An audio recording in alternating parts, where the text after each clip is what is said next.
bij de derde weekuitzending van Kikker TV. We hebben weer een hoop leuke dingen meegemaakt. Maar eerst even dit.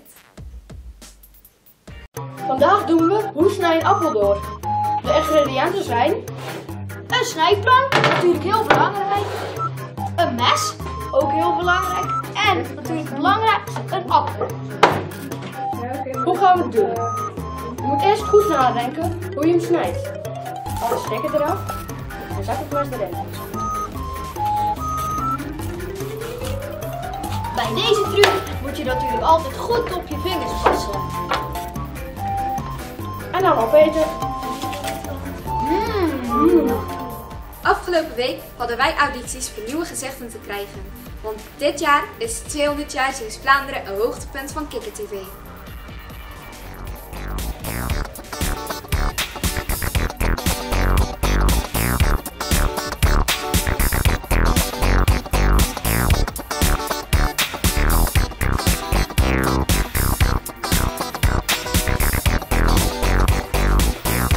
Ik ben hier vandaag in Toonbeeld en Terneuzen.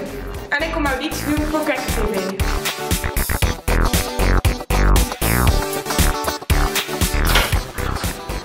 Hey, welkom bij Kikker TV audities. Hoi. Neem plaats. Wat is jouw naam? Ik ben Jana Ben. En wat zijn je hobby's? Waarom kom je hier? Ja, ik zit op kickboksen en het toneel. En waarom ik hier kom, het lijkt me wel leuk om mee te doen aan Kikker TV. En wat wil je eigenlijk gaan doen voor 200 jaar Zeeuws-Vlaanderen? Het lijkt me wel leuk om naar de Saftingen te gaan. En gewoon een beetje zwemmen en daarin en zo. Ja, en wat is dat dan? Dat is een land en er ligt allemaal modder. En daar kun je eigenlijk in lopen, maar het is leuker om gewoon in te gaan spelen en zo. We zijn hier vandaag in Terneuzen bij Toonbeeld voor de audities voor Kikker TV. Waarom doe jij audities? Het lijkt me gewoon leuk om mee te doen met Kikker TV. Heb je al ervaring? Ja, ik heb al eens gepresenteerd bij Omroep Hulst. En heb je al plannen om te filmen? Het lijkt me wel leuk om misschien een ding te doen bij de Saftingen. Nou, en wat vind jij dan zo leuk aan Kikker TV? Je mag dan heel veel filmen, je hebt het heel veel vrij om te doen wat je wil doen en dat is gewoon leuk. En wat voor dingen heb jij allemaal al gedaan?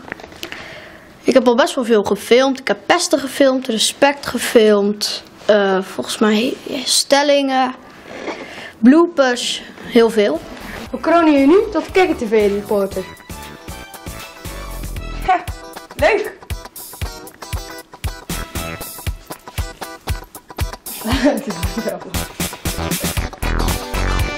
Gaan we meteen naar de eerste opname? Steen worden.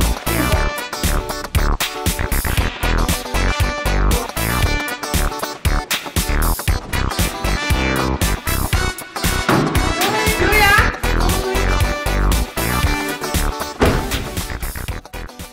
Het vraagteken van Oostburg. Niemand weet wat het precies is. Queenie Gunst die houdt de opening op 1 februari. Maar de ondernemers die kunnen vast dit weekend een kijkje nemen. We staan hier bij de oude bibliotheek in Oostburg, ook wel oud accountantsbureau. Queenie Gunst heeft het opgekocht. Ze gaat er een multifunctioneel centrum van maken. En wij gaan binnen even een kijkje nemen wat voor plannen ze er allemaal mee heeft.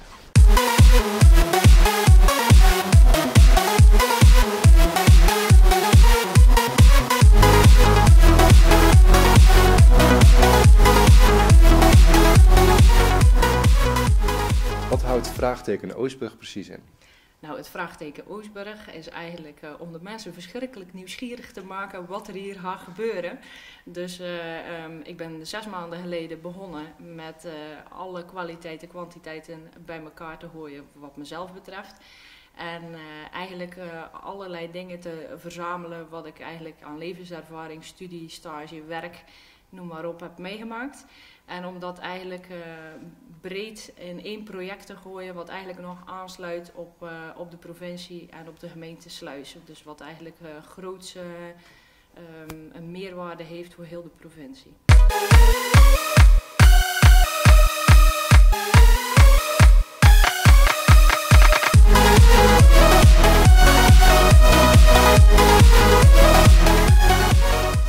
Een ondernemer komt hier binnen en die mag kijken of het een plekje voor hem of voor haar is. Heel de ruimte blijft zoals die nu is. Voor zover is die schoon en opgeknapt. De ene ondernemer wil een laminaatvloer erin, de andere wil een tapijttegel, een kleurtje op de muur, een logo ergens in. Maar dat is volledig naar eigen smaak mag dat ingericht worden. Deze ruimte wordt gebruikt als spreekkamer of een consultatie of zoiets. Hier heb ik bijvoorbeeld een bestemming voor een advocaat in die bijvoorbeeld de woensdagmorgen of de woensdagmiddag hier een spreekuur wil houden. En die is gevestigd in Terneuzen en die wil gewoon een extra vestigingsplaats. Dus dan kan ze hier de netwerken ook uitbreiden.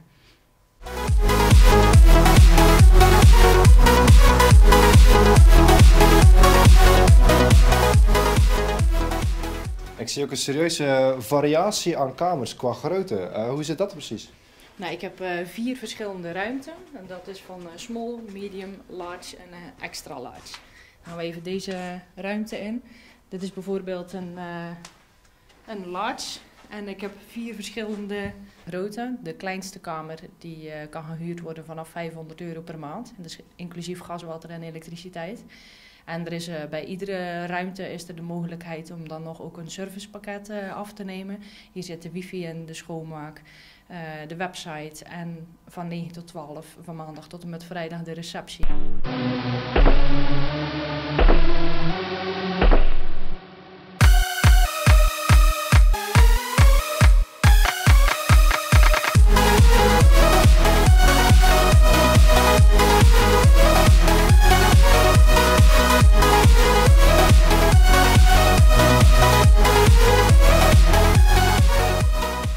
Nou, dat is een hele grote ruimte geworden, zoals je ziet.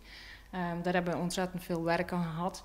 En hier kunnen groepslessen worden verzorgd. Hier kunnen ook ondernemers of ZZP'ers zelf groepslessen geven. Er kan dansles gegeven worden.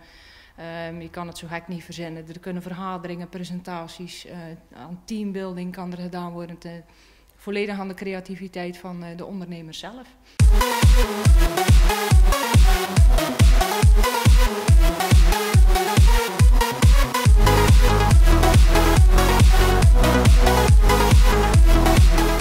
U geeft hier zelf Zumba-lessen. Wat houdt Zumba nou eigenlijk precies in? Zumba is een Latijns-Amerikaanse dans- en fitnessvorm en is eigenlijk voor alle leeftijden toegankelijk. Ik heb mensen in mijn les staan van 4 jaar, maar ook in de leeftijd van 70 jaar. Dus, en die doen gewoon met de volle bak met de volwassenen mee, maar wel op een eigen manier. Bij mij is de prioriteit sfeer is heel belangrijk en de betrokkenheid tussen alle mensen. Dus het is een sociaal bedoeling. Klinkt leuk. Ja, ik zou zeggen van probeer eens mee. Want als je denkt dat de Zumba alleen maar voor vrouwen is. Oké.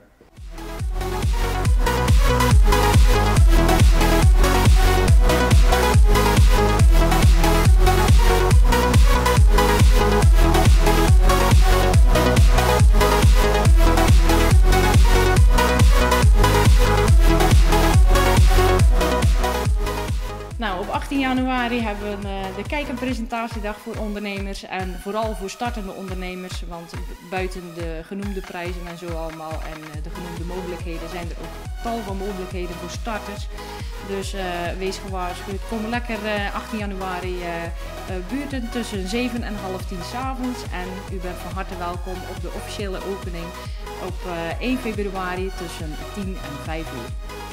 Dit was Kikker TV, bedankt voor het kijken en tot de volgende keer. Ik ga nog even een paar Zumba lessen nemen, want daar bakte ik ook niet echt veel van.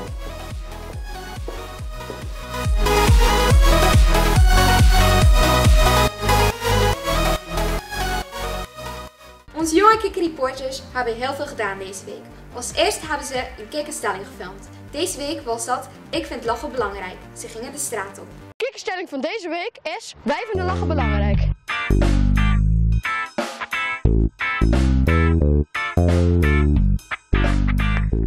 De kikkerstelling van deze week is: wij vinden lachen belangrijk. Wat vind jij ervan? Ik vind het ook belangrijk, want het is gezond voor je. En lach je ook zelf vaak? Ja. Ja. Lachen is hartstikke gezond. Als je dat niet zou doen en de hele dag verdrietig zou rondlopen, is er ook niks aan. En lach je zelf ook veel? Vooral als ik in de les zit, ja. En word je er dan ook wel eens uitgestuurd door dat lachen? Ja, vaak genoeg. Dus leraren zagrijnig zijn of zo.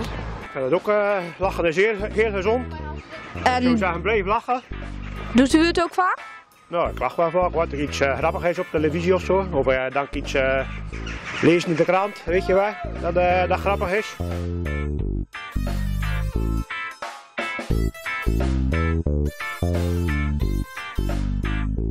De kikkerstelling van deze week is: wij vinden lachen belangrijk. Wat vindt u daarvan? Ja, ik denk dat dat heel belangrijk is. Want dan voel je je dus best lekker. Dan zit je goed in je vel, denk ik. Maar de mens kan natuurlijk niet heel de dag lachen, hè. Zo moet je het ook zien, hè. Ja, maar ik denk dat het heel belangrijk is. Lacht u vaak? Ja, soms wel.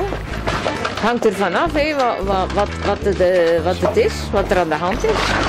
De kikkerstelling van deze week is: wij vinden lachen gezond. Wat vindt u ervan? Ja, dat vind ik prima. Ik lach ook wel best veel. En ziet u ook vaak veel mensen lachen? Nou, niet allemaal hoor. Dat vind ik wel. Ja, en waarom vind je dat dan belangrijk eigenlijk? Nou, dan ben je eigenlijk, als je lacht, ben je vrolijk. Toch?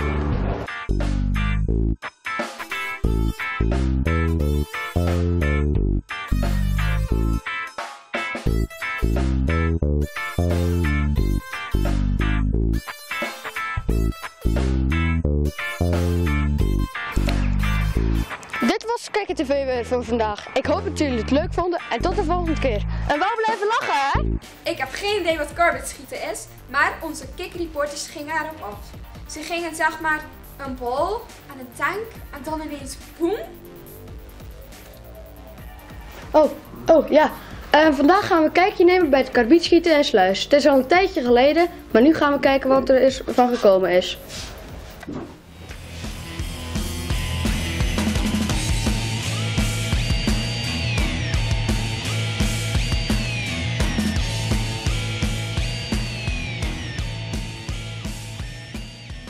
Wat zijn jullie hier aan het doen? Karbietschieten. En wat is dat? Je schiet de bal in het doel of zo. En wat heb je allemaal nodig om karbiet te schieten? Dat weet ik nog niet. Dan moet je me dan nog met de baas vragen. Doet hij dat allemaal zelf? Yep. Moet niet helpen. Leuk.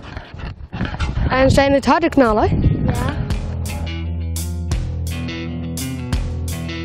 Ja. Ja, Jeroen. Ja, goed. Ja.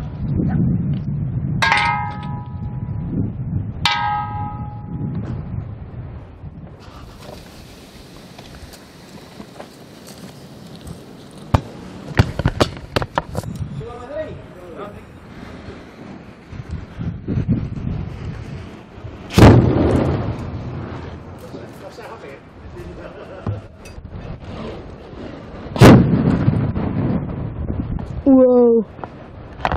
Voor de terugslag. Wat zijn jullie hier aan het doen? We zijn karbiet aan het schieten. En wat heb je allemaal nodig om karbiet te schieten? Het volle verstand moet je gebruiken. En gasflessen, karbiet, een beetje water en een brandertje. Oké, en met hoeveel tonnen zijn jullie hier bezig dan? Nu zijn we bij 3 ton bezig. En dat gaat goed. Ik heb er nog een paar liggen, maar die gaan we vandaag nog maar niet aansteken. En wat is de reden eigenlijk dat jullie hier karbiet aan het schieten zijn? Ja, dat is gewoon leuk. Dat is voor de fun. En waarom beginnen jullie eigenlijk al 's ochtends met karbiet schieten en waarom beginnen jullie niet 's avonds? Omdat we maar 1 dag in het jaar hebben om het te doen. En hoe werkt het eigenlijk? Ja, je doet de hasfles. Dan maak je een kraag op, de grootte van een voetbal. Daar doe je karbiet in, met water. En dan van achter boor je een haagje van 3-4 mm. En dan sluit je de bal af op de gasfles. En doordat er water op het karbiet komt, krijg je acetyleengas. En doordat dat gaatje 3-4 mm is, komt het gas eruit en daardoor kan je het aansteken. En dan krijg je een explosie in de fles en dan krijg je een knalletje. En wat is dat acetyleengas? Acetyleengas is het afval van koks. Dus dat wordt nat gemaakt en dan krijg je de gasdampen van. Vroeger had je ook karbietlamp. 1, 2, 3.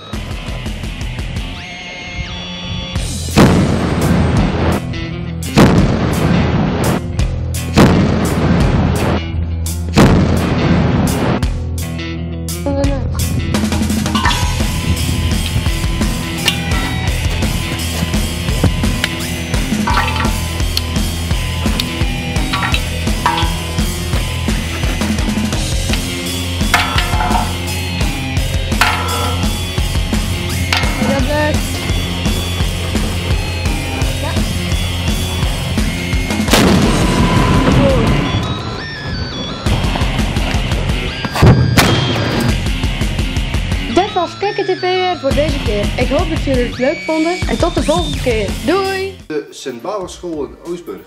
Sinds kort mag er niet meer buiten gespeeld worden voor de lessen beginnen. En natuurlijk zijn de leerlingen het hier niet mee eens. Hallo allemaal, welkom bij KikkerTV. In dit filmpje ga ik jullie laten zien dat ik en nog heel veel klasgenoten van mij het er niet mee eens zijn dat wij voor school gewoon niet meer mogen buiten spelen.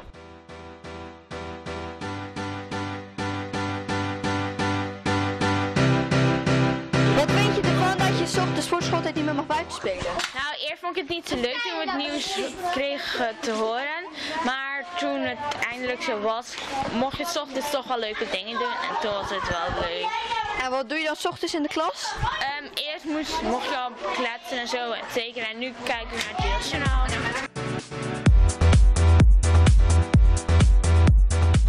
Wat vind je ervan dat je 's ochtends voor schooltijd niet meer mag buiten spelen? Super stom, want ze zeggen wel van dan kunnen ze niet rustig aan een toets beginnen, maar dat is juist allemaal stampij, want nu zijn we wild en kunnen we die drukte niet uitdrukken. Dus moeten we heel stil doen. Dat is niet leuk.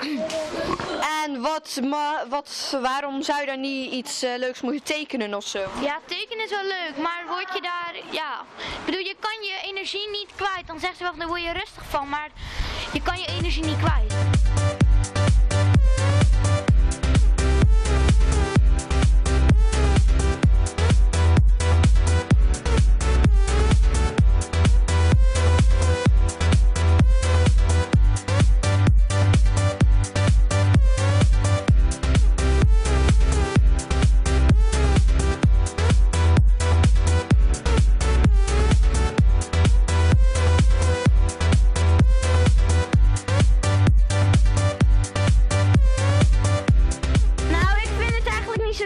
Want normaal speel ik altijd buiten en dan ben je hartstikke druk en dan moet je energie kwijt. En wat doe je dan buiten altijd? Ik voetbal en ik speel met vrienden en zo. Bedankt voor het kijken. Ik hoop dat jullie het er ook mee eens zijn dat we eigenlijk gewoon nog super graag voor school willen buiten spelen. En dan nu, de Europaschool in Zuid-Zande. Ik ben Stefania. En ik ben Ante. Van de Europaschool uit Zuid-Zande. Bij Verrijkend Leren wouden we een film maken. En daarom hebben we KikkerTV gevraagd om een handje te helpen. We gaan het hebben over onze kleine school.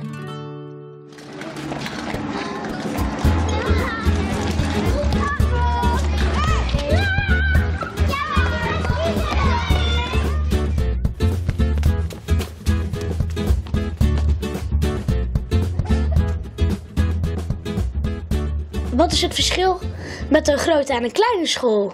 Een grote school, ik ben directeur van een hele grote school geweest, 178 kinderen. Ja, daar ken je niet iedereen. Maar een kleine school, daar ken je iedereen en dat is hartstikke leuk. In welke groep zit je? Groep 5. En met hoeveel kinderen zit je in de klas? In de klas zit ik met 12. En in de groep? 3. Oké. En wat vind je de voordelen van een kleine school? Nou, het is niet zo druk en ja, je hebt meer ruimte om te spelen. Oké. En wat vind je de nadelen? Nou, als er meer kinderen zouden zijn geweest, zou ik wel, denk ik, meer vrienden hebben. En ja, meer groter schoolplein, omdat we met z'n meer waren. En ja.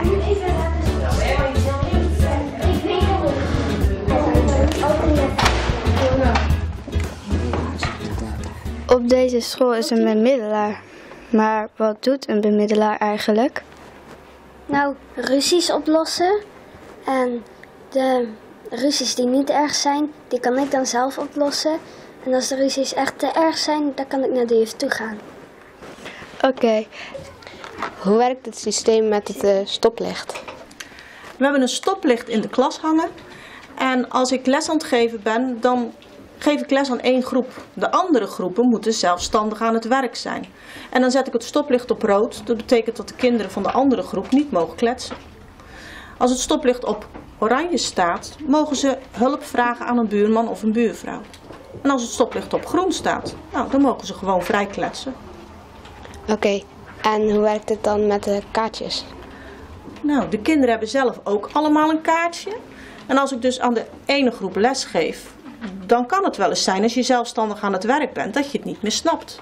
Dan leg je je kaartje op rood. En als je kaartje op rood staat, dan weet ik dat je hulp nodig hebt. En als ik dan een rondje loop, kom ik even bij jou helpen.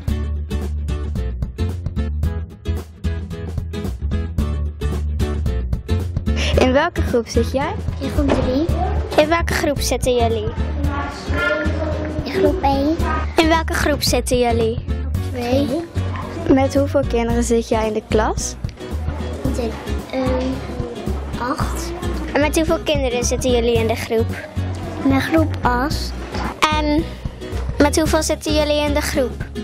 2. En met hoeveel kinderen zit je dan in de groep? 3. En in alleen jullie groep? 2. Oké. En met hoeveel zitten jullie in de klas? 8. Werken jullie ook met stoplichtkaartjes? Ja. En werken jullie al met de stoplichtkaartjes? Nee. En hebben jullie het stoplicht? Nee. En de stoplichtkaartjes? Nee. Wat vind je van de stoplichtkaartjes? Handig. Met wat werken jullie dan? Met een helppot. Als je met een kaartje waar je naam op staat. Oké, en hoe werkt dat dan? Wat moet je dan doen? Je moet het stoppen. En wanneer stop je het in de pot? Als je klaar bent en als je een vraag hebt. Wat vinden jullie van deze school? Superleuk, supergezellig. Ja, hartstikke leuk. Er is heel veel aandacht voor de kindjes. Ja, omdat het van die kleine klassen zijn, hè, heeft hier veel tijd voor de kinderen. En dan kunnen ze goed kijken wat de kinderen nodig hebben. En groep 1 die speelt met groep 8, dus het is heel leuk hoe ze allemaal met elkaar omgaan.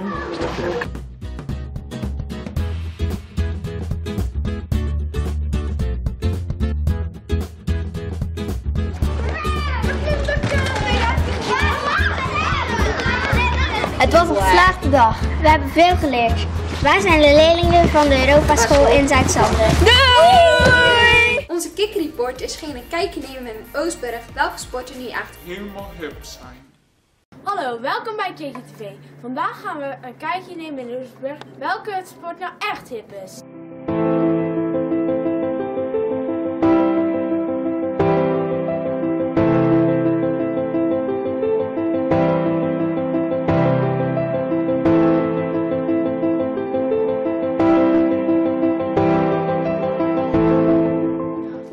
Een sport? Ja.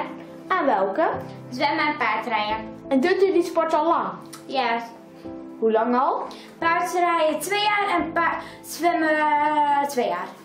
Oké, en welke vind je nou het allerleukste om te doen? Paardrijden. En waarom? Want paardrijden kan je galop en draf en stap leren en ook spelletje. En bij zwemmen doe je alleen maar borstkrol, rugkrol, vlinder en school. En welke sport denk je dat het allerpopulairste is in heel Nederland of in Zeeland? Zwemmen.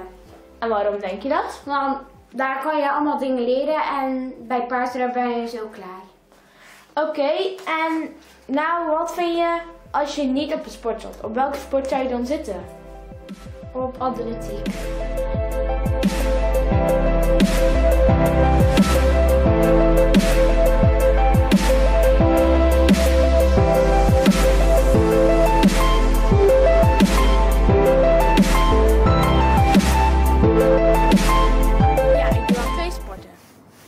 welke sporten? Ik paardrij en ik zwem. Wat vind jij de hipste sport in Oostburg? Ik denk dat voetbal en zwemmen toch wel de hipste sporten in Oostburg zijn. Hoe lang doe je zwemmen en paardrijden al? Paardrijden doe ik denk ik nu 3-4 jaar en zwemmen doe ik net een jaar. Maar je vindt het natuurlijk wel gewoon leuk? Ja.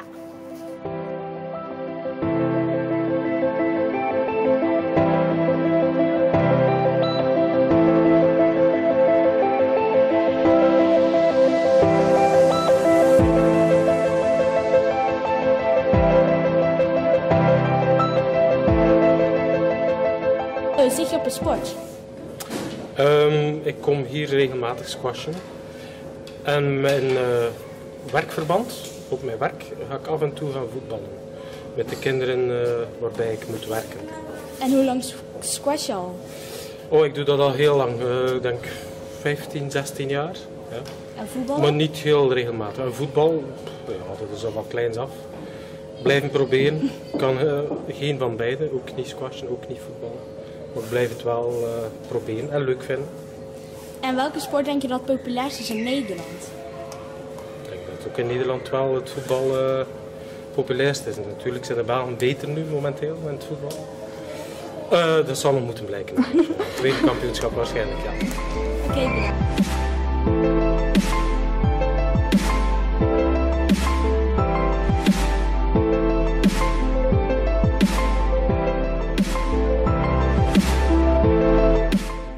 Dit was KikkerTV. Bedankt voor het kijken En tot de volgende keer. Doei!